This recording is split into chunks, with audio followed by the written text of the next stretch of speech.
За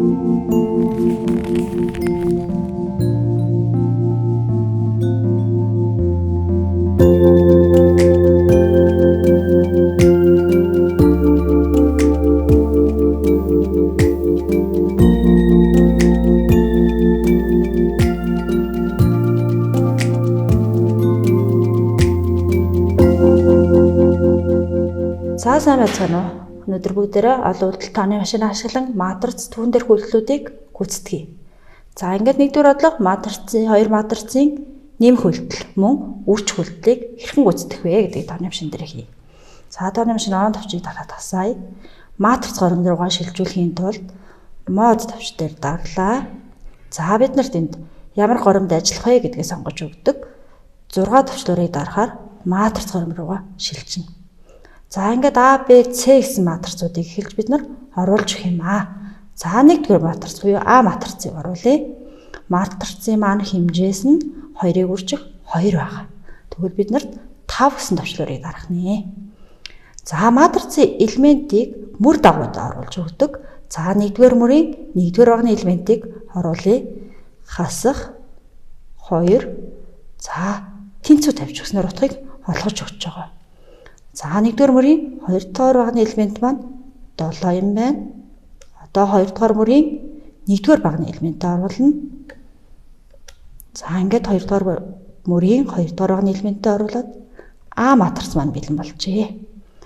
За А матрицыг оруулсны дараа бид нэр Б матрицаа оруулж өгөхийн тулд за shift товчлуурыг даръя. Ингээд гар дээрээс 4 гэдэг товчлуурыг дараад өгнө. Одоо дата өгөгдөл нэмж оруулахын тулд 2 гэдэг товчлуурыг гаргаж өгөх нь байна.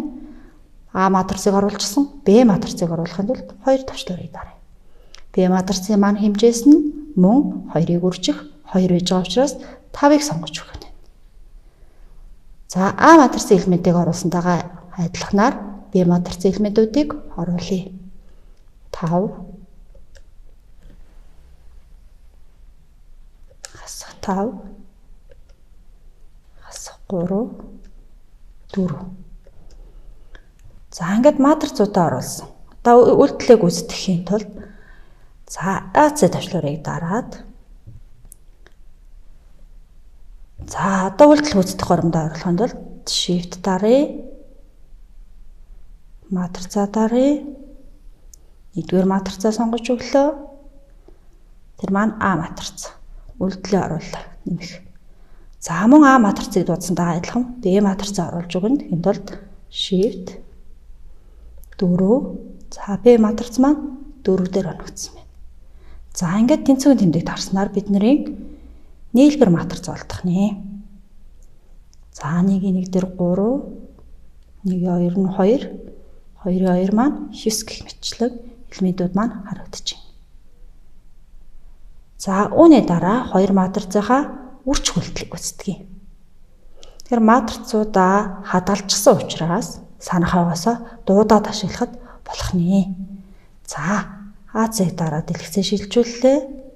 Мөн shift товчлуурыг дараад матрицаа 4 товчлуурыг дараад оруулж ирнэ. А матриц маань 3 юм байна. Үүнийг үрч тэмдгээ орууллаа. Одоо Б матрицыг оруулж ирнэ. Shift дараад 4 матрицаа дуудъя. За 4 дээр Б матриц байна. За тэнцвэрийн тэмдэг тавьснаар үйлдэл маань гүйцэтгэх нэ. Ингээд 1-ийн 1 нь 31. За 1-ийн 2 маань 38. Гэх мэтлэн бид нэр элементүүдийг харж болох нэ. За 3-ыг үржих 3 хэмжээстэй матрицын тодорхойлогчийг бодъё. Мод матриц горомдоо шилжүүлээ. А матрицад 3-ыг үржих 3 хэмжээстэй матрицыг болгоно. Элементүүдийг оруулъя. 1 3 4 2 хасах 1 хасах 3. За 3 дугаар мөр элемент маань хасах 1-ээр эхэлж байна. 3 4. За матриц маань санах хойд хадгалагдсан. AC горомд шилжиж shift товчлуураараа матрицаа дуудана. За энд одоо матрицаа дуудахаас гадна үйлдэлийг тодорхойлж байгаа. Тэгвэл бид нарт 7 гэдэг төвчлөр дээр тодорхойлогч нь болоорой. Одоо ямар матрицын тодорхойлогч вэ гэдэг дээр А матриц оруулж ирнэ. Shift 4 А матриц маань 3. Үүний дараа хаалтыг хаагаад үгүй. Ингээд тэнцвэг нэмдэг.